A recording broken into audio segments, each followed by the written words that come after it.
Ambani news ಟಿವಿಗೆ ಸ್ವಾಗತ. ಪ್ರತಿದಿನ ನ್ಯೂಸ್ ಅಪ್ಡೇಟ್ಗಾಗಿ ಸಬ್ಸ್ಕ್ರೈಬ್ ಮಾಡಿ, ಲೈಕ್ ಮಾಡಿ, ಶೇರ್ ಮಾಡಿ. ಅಂಬಾನಿ ನ್ಯೂಸ್ ಟಿವಿಗೆ ಸ್ವಾಗತ. ಹೊಸಕೋಟೆ ಪೊಲೀಸರಿಂದ ಭರ್ಜರಿ ಕಾರ್ಯಾಚರಣೆ. ಅಂತಾರಾಜ್ಯ ಬೈಕ್ ಕಳ್ಳರ ಜಾಲ ಪತ್ತೆ, 50 ಬೈಕ್ಗಳನ್ನ ಸೀಸ್ ಮಾಡಿದ ಖಾಕಿಪಡೆ. ಬೆಂಗಳೂರು ಗ್ರಾಮಾಂತರ ಜಿಲ್ಲೆಯ ಹೊಸಕೋಟೆ ಪೊಲೀಸರು ಭರ್ಜರಿ ಕಾರ್ಯಾಚರಣೆ ನಡೆಸಿದ್ದು, ಅಂತಾರಾಜ್ಯ ಬೈಕ್ ಕಳ್ಳರ ಜಾಲವನ್ನು ಭೇದಿಸುವಲ್ಲಿ ಯಶಸ್ವಿಯಾಗಿದ್ದಾರೆ. ಇಬ್ಬರು ಖತರ್ನಾಕ್ ಆರೋಪಿಗಳನ್ನು ಬಂಧಿಸಿರುವ ಪೊಲೀಸರು ಅವರಿಂದ ಬರೋಬ್ಬರಿ 55 ಲಕ್ಷ ರೂಪಾಯಿಗೂ ಅಧಿಕ ಬೆಲೆ ಬಾಳುವ 50 ದ್ವಿಚಕ್ರ ವಾಹನಗಳನ್ನು ಸೀಸ್ ಮಾಡಿದ್ದಾರೆ. ಆಂಧ್ರಪ್ರದೇಶದ ಪ್ರಸಾದ್ ಹಾಗೂ ಕೋಲಾರ ಮೂಲದ ನರಸಿಂಹಮೂರ್ತಿ ಬಂಧಿತ ಆರೋಪಿಗಳು. ಇವರು ನಗರ ಪ್ರದೇಶಗಳಲ್ಲಿ ಬೈಕ್ಗಳನ್ನು ಕಳವು ಮಾಡಿ ಗ್ರಾಮೀಣ ಭಾಗದ ಮುಗ್ಧ ಸಾರ್ವಜನಿಕರಿಗೆ ಕಡಿಮೆ ಬೆಲೆಗೆ ಮಾರಾಟ ಮಾಡುತ್ತಿದ್ದರು. ಹೀಗೆ ಬಂದ ಹಣದಲ್ಲಿ ಈ ಕಿರಾತಕರು ಮೋಜು ಮಸ್ತಿ ಮಾಡುತ್ತಾ ಐಷಾರಾಮಿ ಜೀವನ ನಡೆಸುತ್ತಿದ್ದರು. ಕೇವಲ ಒಂದು ಬೈಕ್ ಕಳ್ಳತನದ ಪ್ರಕರಣವನ್ನು ಬೆನ್ನತ್ತಿದ್ದ ಹೊಸಕೋಟೆ ಕ್ರೈಂ ಕಾನ್ಸ್ಟೇಬಲ್ ಗೋಪಾಲ್ ಅವರಿಗೆ ಈ ಬೃಹತ್ ಜಾಲದ ಸುಳಿವು ಸಿಕ್ಕಿತ್ತು. ತಕ್ಷಣ ಕಾರ್ಯಪ್ರವೃತ್ತರಾದ ಎಸ್ಪಿ ಚಂದ್ರಕಾಂತ್, ಡಿವೈಎಸ್ಪಿ ಮಲ್ಲೇಶ್ ಹಾಗೂ ಇನ್ಸ್ಪೆಕ್ಟರ್ ಗೋವಿಂದ್ ನೇತೃತ್ವದ ತಂಡ ಇಡೀ ಜಾಲವನ್ನು ಬಯಲಿಗೆಳೆದಿದೆ. ಬಂಧಿತರ ಮೇಲೆ ಈಗಾಗಲೇ ರಾಜ್ಯದ ವಿವಿಧ 8 ಪೊಲೀಸ್ ಠಾಣೆಗಳಲ್ಲಿ 45ಕ್ಕೂ ಹೆಚ್ಚು ಬೈಕ್ ಕಳ್ಳತನದ ಪ್ರಕರಣಗಳು ದಾಖಲಾಗಿವೆ ಎಂಬ ಮಾಹಿತಿ ಲಭ್ಯವಾಗಿದೆ. ಸದ್ಯ ಆರೋಪಿಗಳನ್ನು ನ್ಯಾಯಾಂಗ ಬಂಧನಕ್ಕೆ ಒಪ್ಪಿಸಲಾಗಿದ್ದು, ಈ ಭರ್ಜರಿ ಕಾರ್ಯಾಚರಣೆಯಲ್ಲಿ ಭಾಗವಹಿಸಿದ ಪೊಲೀಸ್ ಸಿಬ್ಬಂದಿಗೆ ಜಿಲ್ಲಾ ಪೊಲೀಸ್ ವತಿಯಿಂದ ನಗದು ಬಹುಮಾನ ಹಾಗೂ ಪ್ರಶಂಸನಾ ಪತ್ರ ಘೋಷಿಸಿ ಗೌರವಿಸಲಾಗಿದೆ. ಒಟ್ಟಾರೆ ಹೊಸಕೋಟೆ ಪೊಲೀಸರ ಈ ಸಾಹಸಮಯ ಕಾರ್ಯಾಚರಣೆ ಸಾರ್ವಜನಿಕರ ಮೆಚ್ಚುಗೆಗೆ ಪಾತ್ರವಾಗಿದೆ. ನಿರಂತರ ಸುದ್ದಿಗಳಿಗಾಗಿ ನೋಡ್ತಾ ಇರಿ ಅಂಬಾನಿ ನ್ಯೂಸ್ ಟಿವಿ. ನಮ್ಮ ಚಾನೆಲ್ ಅನ್ನು ಸಬ್ಸ್ಕ್ರೈಬ್ ಮಾಡಿ ಮತ್ತು ಸಪೋರ್ಟ್ ಮಾಡಿ.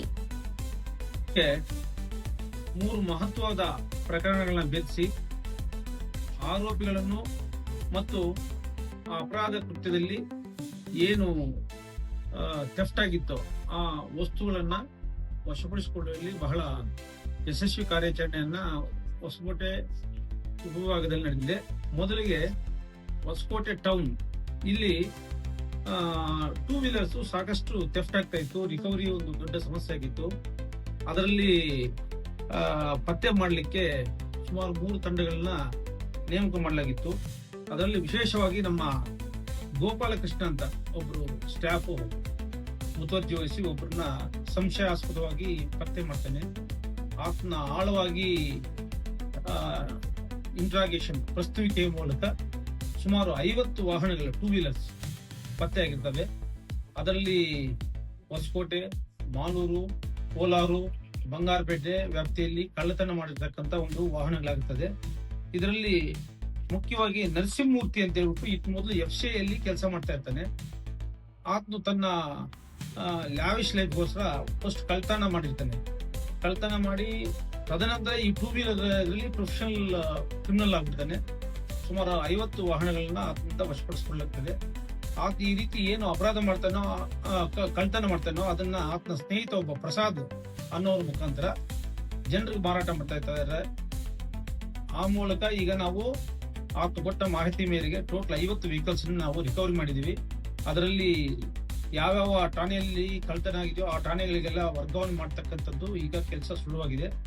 ಇನ್ನೂ ಒಂದು 12 ವಾಹನಗಳ ಎಲ್ಲಿ ಅಪರಾಧ ಮಾಡಿ ಕಳ್ಳತನ ಮಾಡಿದ್ದಾರೆ ಅನ್ನೋದ್ರ ಬಗ್ಗೆ ಮಾಹಿತಿ ಕಲೆ ಹಾಕಲಾಗ್ತಿದೆ. ಇದಕ್ಕೆ ವಿಶೇಷವಾಗಿ ನಮ್ಮ ಹೊಸಕೋಟೆ ಇನ್ಸ್ಪೆಕ್ಟರ್ ಗೋವಿಂದ್ ಮತ್ತು ತಂಡದವ್ರನ್ನ ನಾನು ಅಭಿನಂದಿಸ್ತೀನಿ. ಮತ್ತೆ ಅವ್ರಿಗೀಗ ಪ್ರಶಂಸನೀಯ ಪತ್ರ ಮತ್ತು ನಗದು ಬಹುಮಾನವನ್ನು ಸಹ ನಾನು ಕೊಡ್ಬೇಕಂತ ತೀರ್ಮಾನ ಮಾಡಿದ್ದೀನಿ. ಈ ಪೆರೇಡ್ ಅಲ್ಲಿ ಅದು ಮಾಡಲಾಗ್ತದೆ. ಮತ್ತೆ ಪ್ರಕಾರ ಅವ್ರಿಗೆ ನಗದು ಬಹುಮಾನ ನೀವು ಬರ್ಬೋದು. ನಮ್ಮ ಬ್ಯಾಟ್ರಿಯಲ್ಲಿ ನಾವು ಪ್ರತಿ ಶುಕ್ರವಾರ ಪೆರೇಡ್ ಮಾಡ್ತೀವಿ. ಅದ್ರ ಉದ್ದೇಶ ಇಲ್ಲೇ ಕೊಡ್ತಾ ಇದ್ವಿ. ಇವ್ರಿಗೆ ಏನು ಬಹುಮಾನ ಕೊಡ್ತೀವಿ ಮತ್ತೆ ಪ್ರಶಂಸನೀಯ ಪತ್ರ ಕೊಡ್ತೀವಿ, ಬೇರೆ ಸಿಬ್ಬಂದಿಗಳು ಅದರಿಂದ ಮೋಟಿವೇಶನ್ ಆಗ್ಲಿ, ಹೆಚ್ಚಿನ ಪ್ರಕರಣಗಳನ್ನ ಪತ್ತೆ ಮಾಡ್ಲಿ ಅನ್ನೋ ಒಂದು ಏಕೈಕ ಕಾರಣದಿಂದ ನಾವು ಮಾಡಿದ್ವಿ. ಈಗಾಗಲೇ ಗೌಡ್ರಿಗೆ ಹೇಳಿದ್ವಿ, ನೀವು ಬರಪ್ಪ, ಅದು ಯಾವ ಪ್ರಚಾರ ಕೊಡ್ರಿ, ನಿಮ್ಮ ಸಿಬ್ಬಂದಿಗಳಿಗೂ ಒಳ್ಳೆ ಮೋಟಿವೇಶನ್ ಅಂತ ಹೇಳಿದ್ವಿ. ಸೊ ಅದ್ರ ಪ್ರಕಾರ ನಾನು ಇದಕ್ಕೆ ಶ್ರಮಿಸಿದಂತಹ ಸಿಬ್ಬಂದಿ ಮತ್ತು ಅಧಿಕಾರಿಗಳನ್ನ ನಾವು ಗೌರವಿಸಿ ಬೇರೆ ಸಿಬ್ಬಂದಿಗಳು ಇದಕ್ಕೆ ಮೋಟಿವೇಟ್ ಆಗಲಿ ಅನ್ನೋ ಒಂದು ಉದ್ದೇಶದಿಂದ ಈ ಕ್ರಮ ಕೈಗೊಳ್ಳಲಾಗಿದೆ. ಅಲ್ಲ, ಈಗ ಏನ್ ಕಳ್ತನ ಮಾಡ್ತೇವೆ ನಾವು, ಆ ಕಳ್ತನ ಮಾಡಿದ್ದನ್ನ ಆತನಿಗೆ ಹಿಂದೆ ಪರಿಚಿತ ಆಗಿರ್ತಕ್ಕಂಥ ಪ್ರಸಾದ್ಗೆ ಕೊಡ್ತಾ ಇದ್ದ. ಪ್ರಸಾದ್ ಯಾರೋ ರೈತರಿಗೂ ಅವ್ರಿಗೂ ಕಡಿಮೆ ರೇಟಲ್ಲಿ ಅವ್ರಿಗೆ ನಂಬರ್ ಪ್ಲೇಟ್ ಇನ್ನೊಂದು ವಿಲೇಜ್ಗಳಲ್ಲಿ ಓಡಾಡ್ಲಿಕ್ಕೆ ಅವೆಲ್ಲ ಯಾರು ನೋಡಲ್ಲ ಅನ್ನೋ ಒಂದು ಉದ್ದೇಶದಿಂದ ಸಿಕ್ಕಿದ ರೇಟಲ್ಲಿ 5,000, 10,000, 12,000 ಅವ್ರಿಗೆ ಎಷ್ಟು ಆಗ್ತದೋ ಅಷ್ಟು. ಯಾಕಂದ್ರೆ ಜಿನೇನಾಗಿ ಪರ್ಚೇಸ್ ಮಾಡೋದಾದ್ರೆ ಅವರೆಲ್ಲ ದಾಖಲೆಗಳನ್ನ ಪರಿಶೀಲಿಸ್ತಾರೆ. 50,000 ರೂಪಾಯಿ ಬೇಕು, ಆಯ್ತಾ 1,00,000 ರೂಪಾಯಿ ಬೇಕು, 5,000 ರೂಪಾಯಿ ಕೊಟ್ಟರೆ ಅವ್ರನ್ನ ಯಾಕೆ ತಾರೆ ಕಳಿಸ್ಕೊತಾರೆ. ವಿಲೇಜ್ ಅಲ್ಲಿ ತೋಟಕ್ಕೆ ಹೋಗ್ತಾರೆ, ಮನೆಗೆ ಬರ್ತಾರೆ. ಹಾಗಾಗ್ಬಿಟ್ಟು ನಿರ್ದಿಷ್ಟವಾಗಿ ಅವನ್ನೆಲ್ಲ ನೋಡಿ ತಗೊಂಡಿದ್ದಾರೆ ಅಂತ ನಾನು ಭಾವಿಸೋದಿಲ್ಲ. ಅವನ್ನೆಲ್ಲ ನಾವು ರಿಕವರಿ ಮಾಡಿದೀವಿ. ಈಗ ಎಲ್ಲೆಲ್ಲಿ FIR ಆಗಿದೆಯೋ ಆ ಸ್ಟೇಷನ್ ವರ್ಗಾವಣೆ ಮಾಡಿ ಯಾರು ನಿಜವಾಗಿ ಅದನ್ನ ಕಳ್ಕೊಂಡಿರ್ತಾರೋ ಅವ್ರು ತಲುಪಿಸೋ ಒಂದು ಕೆಲಸನ ನಮ್ಮವ್ರು ಮಾಡ್ತಾ ಇದ್ದಾರೆ. ಈ ಹಿನ್ನೆಲೆಯಲ್ಲಿ ನಾವು ನರಸಿಂಹಮೂರ್ತಿನ ಏನು ಅರೆಸ್ಟ್ ಮಾಡಿದ್ವೋ ಆ ಸ್ಟೋಲನ್ ಪ್ರಾಪರ್ಟಿ ರಿಸೀವ್ ಮಾಡಿರ್ತಕ್ಕಂಥ ಪ್ರಸಾದ್ನು ಸಹ ಅರೆಸ್ಟ್ ಮಾಡಿದ್ವಿ. ಇಬ್ರು ಈಗ ಜೈಲಿಗೆ ಕಳಿಸಿದ್ವಿ. ಇಬ್ಬರಂತ ಪ್ರಾಥಮಿಕ ತನಿಖೆಯಿಂದ ದೂರಪಟ್ಟಿದೆ. ಮುಂದಿನ ತನಿಖೆಯಲ್ಲಿ ಅದು ಗೊತ್ತಾಗ್ತದೆ. ರಿಕವರಿ ಪ್ರಸಾದ್ ಎಲ್ಲೆಲ್ಲಿ ಮಾರಾಟ ಮಾಡಿದಾನೋ ಆ ಎಲ್ಲಾ ವಿಲೇಜ್ಗಳಿಗೆ ಹೋಗಿ ನಾವು ರಿಕವರಿ ಮಾಡಿದ್ವಿ. ಬೇಸ್ಡ್ ಆನ್ ಕಸ್ಟಮರ್ ನಮ್ಮ ಜಿಲ್ಲೆ, ಕೋಲಾರ ಜಿಲ್ಲೆ, ಆಂಧ್ರದಲ್ಲಿ ಎಲ್ಲಾ ಕಡೆ ಮಾರಾಟ ಮಾಡಿದ್ದಾರೆ.